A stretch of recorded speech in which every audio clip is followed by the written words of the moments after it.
வந்தான், சுட்டான், செத்தான், ரிப்பீட்டு. தமிழகம் அமைதி பூங்காவாக இருக்குன்னு ஐ.பெரியசாமி ட்வீட்டு. பார்த்தீங்களா எப்படி ரைமிங்காக பேசுகிறேன்னு? அன்பு தமிழ் நெஞ்சங்களுக்கு வணக்கம்.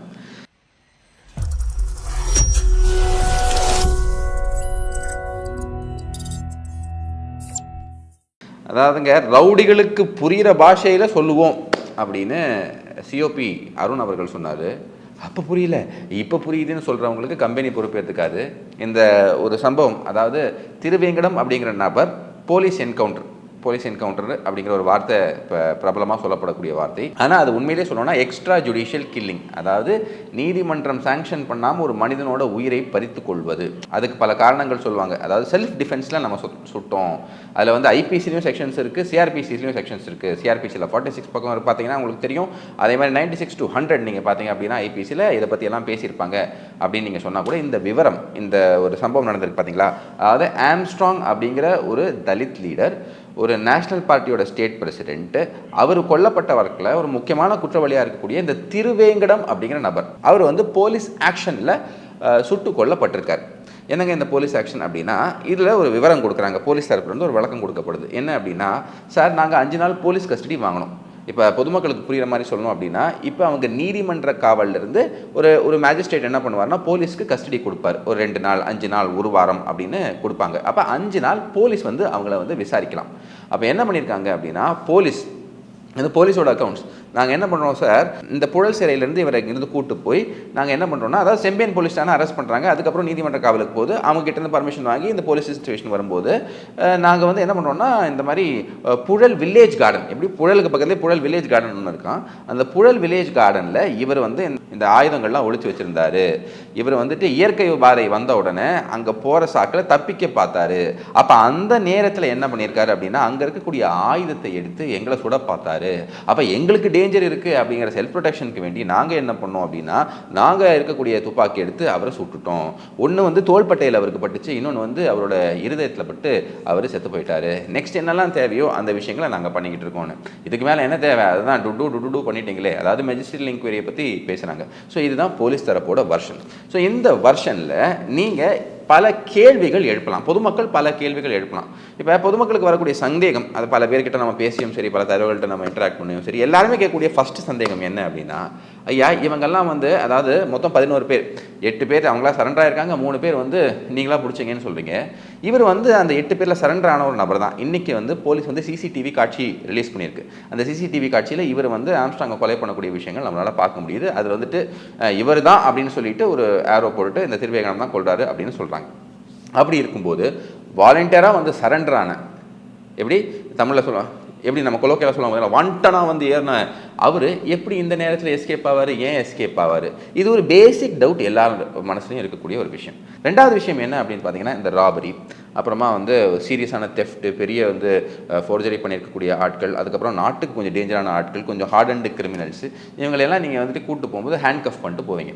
அப்படி இருக்கும்போது இந்த மாதிரி ஒரு முக்கியமான விஷயம், அதாவது ஆயுதங்களை பதுக்கி வச்சிருக்காரு.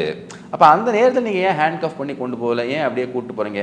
அட்லீஸ்ட் ப்ராப்பர் ப்ரொடெக்ஷன் நீங்கள் ஏன் போட்டு போகலை?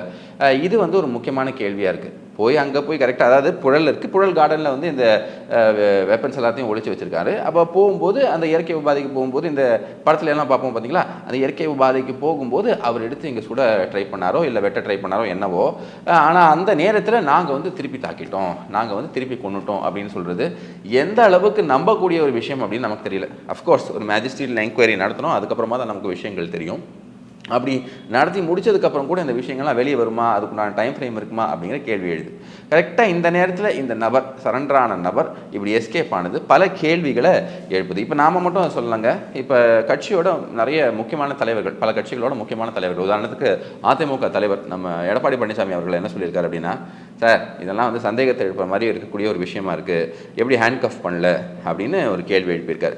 இது ஏற்கனவே ஆம்ஸ்ட்ராங் கொலை வழக்கில் இந்த சுட்டுக் கொல்லப்பட்ட நபர் திருவேங்கடம் என்று கருதுகிறேன். அவர் சரணடைந்திருக்கின்றார். இப்படி சரணடைந்தவரை வேகமாக அதிகாலையிலேயே அவரை அழைத்து சென்றதாக இந்த ஊடகத்திலே நான் பார்த்து தெரிந்து கொண்டேன். ஊடக செய்தி, அந்த செய்தியின் வாயிலாக நான் அறிந்து கொண்டது, ஏன் அவசரமாக அவரை அழைத்து கொண்டு அங்கே சென்று அவர் மறைத்து வைத்திருந்த ஆயுதத்தை கைப்பற்றுவதற்காக அழைத்து சென்றதாக சொல்கிறார். அப்படி அழைத்து சென்றவர்களை கைவிலங்கு தான் அழைத்து செல்ல வேண்டும். ஒரு கொலை குற்றவாளி அப்படித்தான் கைது செய்யப்பட வேண்டும் என்று விதி இருப்பதாக வழக்கறிஞர் சொல்லுகிறார்கள். அப்படி இருக்கின்ற பொழுது பாதுகாப்போடு சென்றிருக்க வேண்டும். அவர்கள் எங்கே அந்த ஆயத்தை மறைத்திருக்கிறார்களோ அந்த ஆயத்தை கைப்பற்றுகின்ற பொழுது இப்படிப்பட்ட சம்பவம் நடைபெற்றதாக சொல்கிறார்கள். இதில் ஏதோ சந்தேகம் இருப்பதாக தெரிகிறது. ஏற்கனவே ஆம்ஸ்ட்ராங் குடும்பத்தினர் இந்த கைது செய்யப்பட்டவர்கள் மீது சந்தேகம் அடைந்திருக்கிறார்கள். உண்மை குற்றவாளி கண்டுபிடிக்கவில்லை என்று அவருடைய ஆம்ஸ்ட்ராங்குடைய உறவினர்களும் அவருடைய கட்சி நிர்வாகிகளும் தெரிவித்துக் கொண்டிருக்கின்றார்கள். அந்த வேளையில் இப்படிப்பட்ட சம்பவம் நடைபெற்றது மேலும் சந்தேகத்தை கிளப்பியிருக்கிறது என்பதுதான் என்னுடைய கருத்து. திரு அண்ணாமலை அவர்கள் அவருமே வந்துட்டு ரொம்ப சீரியஸான கொஸ்டின்ஸ் எல்லாத்தையும் எழுப்பியிருக்காரு. என்னன்னா, சார், சரண்டரான ஒரு கைதி திருவேங்கடம் அவர் இந்த மாதிரி சுட்டுக் கொல்லப்பட்டது சந்தேகத்தை எழுப்புது. ஒன்று.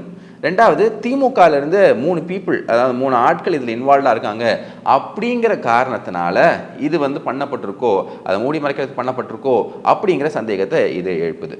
இதில் ஏதோ மறைக்கிறதுக்கு உண்டான முயற்சி இங்கே பண்ணப்படுது அப்படிங்கிற சந்தேகமும் எழுது. ஆகையினால உயர் அதிகாரிகள் இதில் இன்வெஸ்டிகேட் பண்ணணும், நியாயத்தை இதில் வெளிக்கொண்டு வரணும் அப்படிங்கிற விஷயத்த சொல்லியிருக்காரு திரு அண்ணாமலை அவர்கள். இந்த ட்வீட்டை போட்ட உடனடியாக இன்னொரு விஷயமும் வருது. ஒரு 3 ஃபோட்டோஸ் ரிலீஸ் பண்ணாங்க. அந்த ஃபோட்டோ நான் உங்களுக்கு காட்டுறேன். ஏற்கனவே நான் உங்களுக்கு காட்டியிருப்பேன். இதில் இந்த ஃபோட்டோஸில் பாருங்கள், அருள், அப்புறமா கலைமா ஸ்ரீனிவாசன், அப்புறம் சதீஷ். இந்த 3 பேரும் திமுகவில் சம்பந்தப்பட்ட ஆட்கள். ஸோ இவங்களை காப்பாற்றுறதுக்கு வேண்டி இவங்களோட இன்வால்மெண்ட்டை பற்றி ஏன் இது வரைக்கும் பேசவே இல்லை, சிஎம் ஏன் இதை பற்றி பேசவே இல்லை அப்படிங்கிற கேள்வி எழுப்பியிருக்காரு.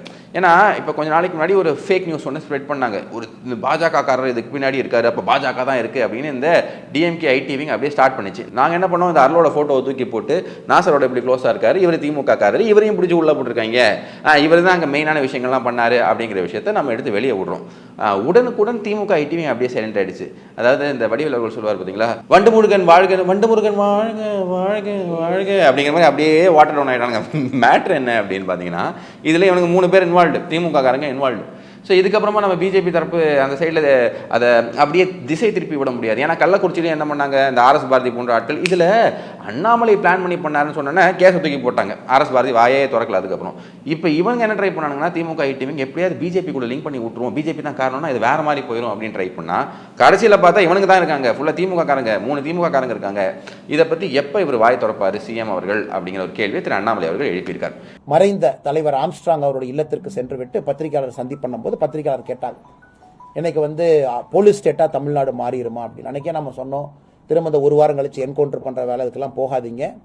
குறிப்பா அந்த criminal conspiracy root of the case, யார் தவறு செஞ்சிருக்காங்களோ கண்டுபிடிச்சு நடவடிக்கை எடுத்து மொத்தமா இந்த கேங் எல்லாம் யாரெல்லாம் இருக்கிறாங்களோ சட்டப்படி நடவடிக்கை எடுங்க. நம்ம எதிர்பார்த்தது போலவே இன்னைக்கு காலையில என்கவுண்டர் அப்படிங்கிற ஒரு வார்த்தையை பயன்படுத்தி இருக்கிறாங்க. அதிலும் குறிப்பாக நம்முடைய முகநூல் பக்கத்தில் கூட நாம் எழுதியிருக்கோம், ட்விட்டர் பக்கத்தில் கூட எழுதியிருக்கோம். குறிப்பாக இந்த 3 முக்கிய குற்றவாளிகள் நீங்க பார்க்கலாம். அருள் என்பவர், கலை ஸ்ரீனிவாசன் என்பவர், சதீஷ் என்பவர். இந்த 3 குற்றவாளிகள் நீங்க பார்க்கலாம். இவர்கள் எல்லோருமே முக்கிய குற்றவாளிகள். குறிப்பா இன்னைக்கு தமிழக காவல்துறை வீடியோ வெளியிட்டு இருக்கிறாங்க. அந்த குற்றவாளிகள் வந்த அந்த வண்டி எத்தனை மணிக்கு வந்தாங்க, யார் வந்தாங்க எல்லாமே வெளியிட்டு இருக்கிறாங்க. அவசரமாக என்கவுண்டர் அப்படிங்கிற பேர்ல ஒரு மனிதனுடைய உயிரை படிக்க வேண்டிய அவசியம் என்ன? ஏன்னா அவங்க சரண்டரான குரூப், அது அவங்களே போலீஸ் ஸ்டேஷன்ல வேகமா சரண்டரான குரூப். சரண்டரான குரூப் எப்படி தப்பியோட முயற்சிப்பான்? இது ஒரு லாஜிக்கலான கேள்வி. யாராவது காணாமல் போன ஒருத்தரை சுத்தி வளைச்சு பிடிச்சு அப்படிங்கிற என்கவுண்டர் தான் இது வரைக்கும் பார்த்திருக்கோம் இந்திய அளவில். இந்தியாவில் முதல்ல இதாத்தான் இருக்கும், சரண்டரான ஒருத்தரை என்கவுண்டர் அப்படிங்கிறாங்க. அதை தாண்டி 2வது மிக முக்கியமானது, காலையில வெப்பன் டம்ப், வெப்பன் எங்க ஒளிச்சு வச்சிருக்காங்க கண்டுபிடிக்க போனோம், அங்க துப்பாக்கி எடுத்து எங்க சுட்டாங்கன்னா துப்பாக்கி எங்கே இருந்து வந்துச்சு 2வது. 3வது அதிகாலையில் செல்ல வேண்டிய காரணம் என்ன? நாங்கள் யாரையும் டிஃபெண்ட் பண்ணல, கடுமையான நடவடிக்கை எடுக்க வேண்டும் என்று வலியுறுத்தக்கூடிய ஒரு கட்சி பாரதிய ஜனதா கட்சி. சட்டம் ஒழுங்குல சமரசம் இல்லாத ஒரு கட்சி. இருந்தும் கூட ஒரு பக்கம் திமுகவினுடைய புள்ளிகளாக இருக்கக்கூடிய முக்கிய குற்றவாளிகள் இருக்கிறாங்க, அதையும் நம்ம புகைப்படத்தை நம்ம காட்டியிருக்கோம். இன்னொரு பக்கம் காலங்காலத்துல நேரமே என்கவுண்டர் அப்படிங்கிற வார்த்தையை பயன்படுத்த வேண்டிய அவசியம் என்ன? சோ தமிழக அரசு முறையான திசையில தான் கொண்டு போறாங்களா, இல்ல இதையும் திருவேங்கடம் இறந்துட்டாரு, ரைட், ஓகே, இப்ப திருவேங்கடம் சொல்ற கன்ஃபெஷன் ஸ்டேட்மெண்ட்ல என்ன சொல்லியிருக்காரு, அதை வச்சு கேஸ் முடிய போதா? ஏன்னா இது போன்ற கேஸுகள்ல முக்கியமா ஒரு நீதிமன்றத்திற்கு போகும் பொழுது அந்த கேஸினுடைய உண்மை முகம் நமக்கு தெரியும். குறிப்பாக இது போன்ற கேஸ், ஏன்னா ஒரு பக்கம் கேங் வார்னு தமிழக அரசே பயன்படுத்துறாங்க, காவல்துறை பயன்படுத்துறாங்க, இன்னொரு பக்கம் வேற ஏதோ கேஸுக்கு சம்பந்தமான பஞ்சாயத்து டீலிங்கிறாங்க. பாரதிய ஜனதா கட்சி எங்களுடைய ஆர்கியூமெண்ட் இது பொலிட்டிக்கல் மர்டர் அப்படின்னு நம்ம சொல்றோம். ஒரு கட்சிகளும் ஒரு வாதத்தை வைக்கும் பொழுது இந்த கேஸை அவசர கதியில முடிக்க வேண்டிய அவசியம் என்ன என்பது தமிழக மக்களுடைய கேள்வியா இருக்கு. அதனால் இன்னைக்கு நாங்கள் வீடியோ ஃபுட்டேஜ் ரிலீஸ் பண்ணிட்டோம், அதை பண்ணிட்டோம் என்று சொல்வதை விட உண்மையாலும் இது என்ன நடந்துச்சு, பேக்ரவுண்ட் என்ன, முக்கிய குற்றவாளி நீங்க இல்ல. இன்னைக்கு முக்கிய குற்றவாளி நமக்கு தெரியும், சார்ஜ் ஷீட்ல சார்ஜ் அபேட் அப்படிங்கிற வார்த்தையை பயன்படுத்துவாங்க. ஒரு முக்கிய குற்றவாளி இறந்த பிறகு சார்ஜ் ஷீட்ல பேர் வராது, பேர் எடுத்துருவாங்க. அப்ப முக்கிய குற்றவாளி ஒரு கொராபரேட்டிவ் எவிடன்ஸ் கொடுக்க முடியாது. ஸோ அப்போ நமக்கு உண்மை என்ன அப்படிங்கிறது யாருக்குமே தெரியாது. ஏன்னா திருவேங்கடம் சொன்னாரு கஸ்டடியில் இருக்கும்போது, அது மட்டும்தான் பேச்சா இருக்கும். அதனால் தொடர்ந்து தமிழக அரசு உண்மையை மூடி மறைப்பதற்கு தான் முயல்றாங்களோ தவிர இதில் என்ன நடந்திருக்கு அப்படிங்கிற அந்த மர்மம் முடிச்சு அவிழ்ப்பதற்கு எந்த ஒரு காவல்துறையாக இருக்கட்டும், தமிழகத்தினுடைய முதலமைச்சராக இருக்கட்டும் இதுவரை வாய் திறக்காம இருக்கிறாங்க. அதனால இந்த இரண்டு விஷயத்தையும் பத்திரிகை நண்பர்கள் முன்பு வைக்க வேண்டும் என்பதற்காக இந்த சந்திப்பில் இருக்கு. நான் இன்னொரு கேள்வி என்ன எழுப்ப விரும்புறேன் அப்படின்னா, இந்த நியூஸ் 18 தமிழ்நாடுன்னு ஒரு சேனல் இருக்கு. அதில் கார்த்திகை செல்வன் ஒரு மூத்த பத்திரிகையாளர் இருக்கார். அந்த பத்திரிகையாளர் ஏதாவது பாஜகவை சார்ந்து ஒரு நியூஸ் நெகட்டிவாக வர மாதிரி இருந்தாலே அதை எடுத்து போட்டுருவார் அவரோட தனி பக்கத்தில். நான் என்ன கேட்குறேன், இவ்வளோ பெரிய ஒரு சீரியஸான விஷயம் இருக்குது, மற்ற முக்கியமான சேனல்லாம் போட்டிருக்காங்க, என் புதிய தலைமுறை போட்டிருக்கான், என் நியூஸ் தமிழ் போட்டிருக்காங்க, நீங்கள் இதை பற்றி எப்போ சார் பேச போகிறீங்க, ஐயா இந்த மிச்சர் ஏதாவது உங்களுக்கு பார்சல் பண்ணணுமா அப்படிங்கிற கேள்வியை நாங்கள் இந்த மாதிரி இதை பற்றி பேசாமல் வேறு டிபேட் பண்ணிக்கிட்டு இருக்கக்கூடிய, திசை திருப்பக்கூடிய எல்லா ஊடகங்களுக்கும் இந்த கேள்வியை வைக்கிறோம். ஸோ இப்போ உங்களுக்கு எல்லாருக்கும் ஒரு கேள்வி இருக்கும், சார் ஒரு கொலைகாரனை போலீஸ் கொண்டிருக்கு சூப்பரான விஷயம் தானே சார் அப்படின்னு நீங்கள் நினச்சிங்கன்னா, இதில் தான் ஒரு முக்கியமான விஷயம் நீங்கள் புரிஞ்சிக்க வேண்டியிருக்கு. அதாவதுங்க, நாம் ஏன் இந்த ப்ராசஸ் ஆஃப் லாவில் இம்பார்ட்டன்ஸ் கொடுக்குறோம், ஏன் டியூ ப்ராசஸ் ஆஃப் லாக்கு இம்பார்ட்டன்ஸ் கொடுக்குறோம் அப்படின்னு பார்த்தீங்கன்னா, பல நேரத்தில் இவங்களை கொண்டுட்டோன்னு வச்சுக்கோங்களேன், இப்படியே ஒரு ஒரு ஒரு ஐ ஃபார் அன் ஐ மாதிரி ஒரு போலீஸ் எக்ஸ்ட்ரா ஜுடிஷியல் கில்லிங் மாதிரி இவங்களை கொண்டுட்டாங்கன்னு வச்சுக்கோங்களேன். இப்போ இதுக்கு பின்னாடி என்ன இருக்குது அப்படின்னு ஆப்வியஸ்லி மெஜிஸ்ட்ரியல் இன்டர்வியூவில் நமக்கு தெரிய வரும், அது உண்மையா இல்லையா, அந்த ப்ரொசீஜர் என்ன அப்படிங்கிறலாம் பார்ப்போம். பட் ஒரு ஒரு ஒரு நபர் ஒரு கொலை பண்ணியிருக்காரு, இல்லை ஒரு ஹீனஸ் கிரைம் பண்ணியிருக்காரு, அவரை போலீஸ் விட்டு கொண்டா அதை கொண்டாடணுமா அப்படின்னு பார்த்தீங்கன்னா, அதில் தான் ஒரு பெரிய பிரச்சனையே இருக்குது. இப்போ இந்த நபர் தான் இந்த கொலையை மட்டும் பண்ணியிருக்காரா, இந்த நபர் மட்டுமே இதில் இன்வால்வாக இருக்காரா, இதுக்கு பின்னாடி யாரெல்லாம் இன்வால்வாக இருக்காங்க அப்படின்னு கண்டுபிடிக்கிறதுக்கு ஒரு முக்கியமான ட்ரம்ப் கார்டாக இந்த நபர் இருக்கலாம். ஸோ இந்த பர்டிகுலர் கேஸில் பாருங்களேன், டிஎம்கே இன்வால்மெண்ட் இருக்குது. அதாவது டிஎம்கேயோட 3 நிர்வாகிகள் இருக்காங்க, அவங்க ஃபோட்டோஸ்லாம் நம்ம காட்டுறோம், இப்போ நியூஸும் இதை பற்றி பேசுகிறாங்க.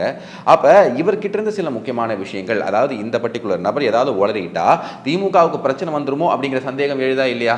அப்போ இந்த நேரத்தில் இந்த மாதிரி ஒரு என்கவுண்டர் நடக்கும்போது இது ஒரு பெரிய கேள்விக்குறியாகுது. ரெண்டாவது விஷயம் என்ன அப்படின்னு பார்த்தீங்கன்னா, பொதுவாக பொதுமக்கள் என்ன புரிஞ்சுக்கணும்னா, இப்போ ஏதாவது ஒரு சம்பவம் நடக்குது, ஒருத்தர் இவன் தான் அப்படின்னு சொல்லிட்டு போலீஸ் பிடிக்கிறாங்க. இப்போ ஃபார் எக்ஸாம்பிள் ஒரு ரேப் நடக்குது, ஒரு சைல்டு ரேப் நடக்குது. அப்போ போலீஸ் ஒருத்தங்களை பிடிச்சி அக்யூஸ்ட்னு சொல்லும்போது பல இடத்துல பார்த்தீங்கன்னா மக்களே அவங்களை அடிச்சு கொள்றதுக்கு முயற்சி பண்ணுவாங்க.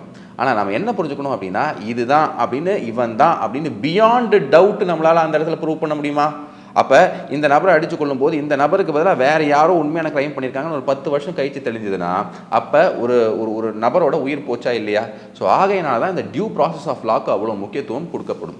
ஸோ இதனால் இந்த மாதிரி பல பாயிண்ட்ஸ் இதுக்கு பின்னாடி இருக்குது. ஏன் இந்த எக்ஸ்ட்ரா ஜுடிஷியல் கில்லிங்கை என்கரேஜ் பண்ணக்கூடாது அப்படிங்கிறதுக்கு பல பாயிண்ட்ஸ் இருக்குது. இந்த போலீஸ் ஆக்ஷன் என்கவுண்டர் அப்படின்னு சொல்லக்கூடிய விஷயம் ஏன் பண்ணக்கூடாது அப்படின்னு. இன்னொரு தரப்பில் இது பண்ணாங்கன்னு வச்சுக்கோங்களேன், போலீஸ்க்கு என்ன ஆகிடும் அப்படின்னா, ஒரு மைண்ட் செட் வேறு மாதிரி மாறிடும். அப்போ எதுவும் இருந்தாலும் போட்டு தள்ளிடலாம், அப்படி போட்டு தள்ளிட்டோம்னா நம்ம ப்ராப்பராக இன்வெஸ்டிகேஷனு, எவிடன்ஸு, கோர்ட்டில் போய் ப்ரூவ் பண்ணுறது, டியூ ப்ராசஸ் ஆஃப் லா, இதுக்கெல்லாம் முக்கியத்துவம் கொடுக்காம ஈஸி வே அவுட்டை எடுக்கிறதுக்கு ஆரம்பிச்சிடுவாங்க.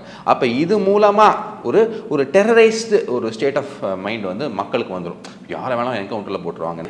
ஆகையினால இது தவிர்க்கப்பட வேண்டிய ஒரு விஷயம். இப்போ இந்த கேஸில் என்ன இருக்குது அப்படின்னா, செல்ஃப் டிஃபென்ஸ்க்கு வேண்டி, அதாவது ஆயுத எடுத்து அவங்க தாக்க வராங்க, அதனால் நாங்கள் செல்ஃப் டிஃபென்ஸ்க்கு வேண்டி இது பண்ணுறோம் அப்படின்னு சொல்லியிருக்காங்க. இப்போ இந்த விஷயம்லாம் ப்ராப்பராக என்கொயர் பண்ணணும்.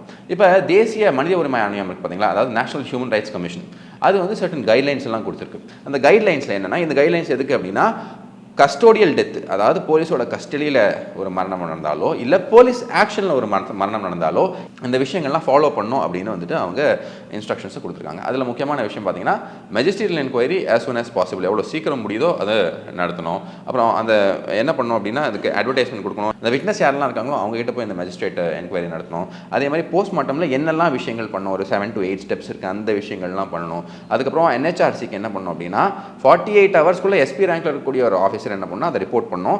அது மட்டும் இல்லாமல் ஒரு 3 மாதத்துக்குள்ளே டீட்டெயில்டு ரிப்போர்ட் எப்படி இன்கொஸ்ட் நடத்துனீங்க, என்னெல்லாம் இன்வெஸ்டிகேஷன் பண்ணீங்க, போஸ்ட்மார்ட்டம் ரிப்போர்ட் என்ன சொல்லிச்சு, எப்படி இது நடந்துச்சு அப்படிங்கிற விஷயம் எல்லாத்தையுமே அனுப்பணும். இது எல்லாத்தையும் பண்ணணும் அப்படின்னு சொல்லிட்டு மாத்தூர் கமிட்டி 2010 ரெக்கமெண்டேஷன்ஸில் சொல்லியிருக்கு. ஸோ இதை அப்படியே டெவலப் பண்ணிக்கிட்டே வராங்க, இதை வந்துட்டு இன்னும் பெட்டர் ஆக்கிட்டே வராங்க.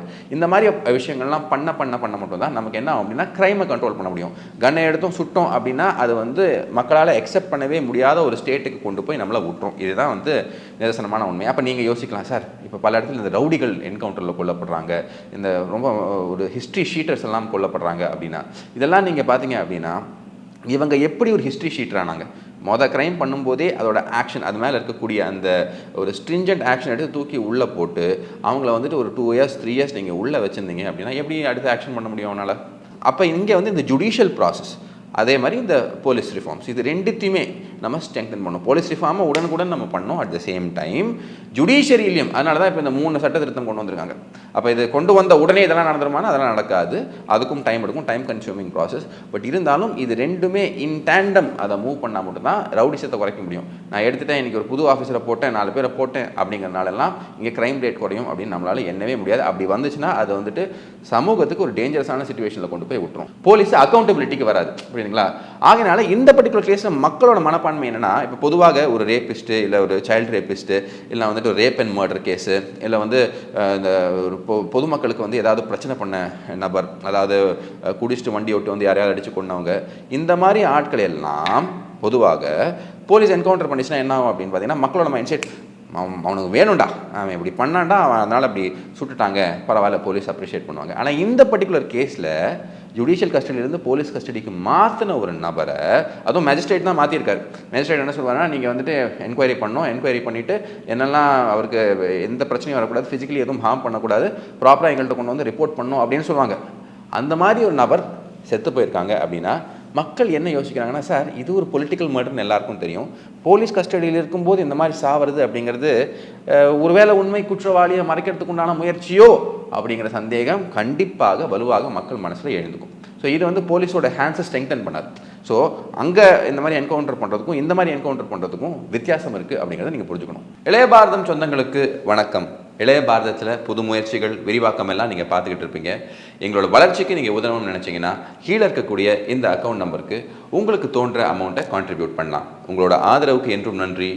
ஜெய்ஹிந்த். பதிவின் இறுதியாக இங்கே பல குற்றச்சாட்டுகள் இருக்குது. அதாவது ஆளும் தரப்பை ஆதரிக்கக்கூடிய ஆட்கள், சார் இதில் வந்து பாஜக இன்வால்மெண்ட்னு வந்தாங்க, அப்புறம் ஆருத்ரான்னு வந்தாங்க. நான் என்ன கேட்குறேன், ஆருத்ரா அப்படிங்கிற இன்வால்மெண்ட் இருந்ததுன்னா, அதுவும் பாஜகவுக்கு அகெயின்ஸ்டாக இருந்ததுன்னா, இத்தனை நாட்களாக ஒரு ஆளும் அரசும் அவங்களோட போலீஸும் சும்மா இருப்பாங்களா?